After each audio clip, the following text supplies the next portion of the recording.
تعالوا شوفوا الفسيخ، وفتحت عليه وعلى اللي انا شفته وعلى ريحته وعلى اللي حصل.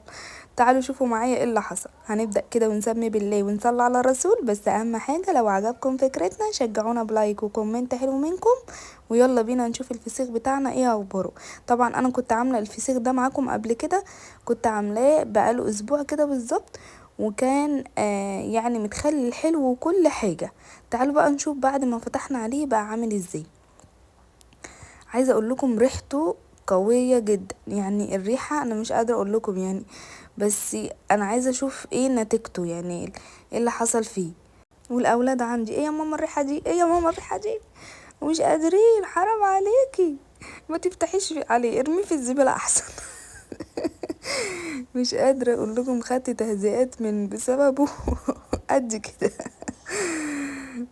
بصوا بقى انا هنا كده بفتحه، بصوا هو لغايه كده لونه حلو وكل حاجه، وبصوا لحمه عامل ازاي بجد. وكان حتى المية اللي نازله منه بتاعه التخليل يعني تحفه وحمرا. بصوا لحمه، انا مش قادره اقاوم بجد، طعمه جميل جدا يا جماعه، والله احلى من البوري 100 مره. طعمه تحفه جدا جدا جدا، ولحمه كده زبده، وزي ما انتم شايفين كده لحمه احمر. ده طبعا بسبب الحاجات اللي احنا كنا حاطينها فيه. حاطين حاجات بسيطة جدا، بس لكن طعمه تحفة جدا جدا جدا. ولونه، شايفين لونه عامل ازاي؟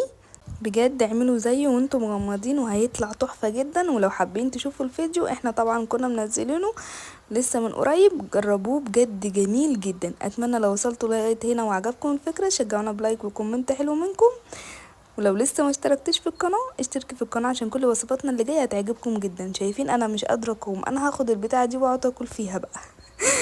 نشوفكم ان شاء الله في فيديو تاني جديد.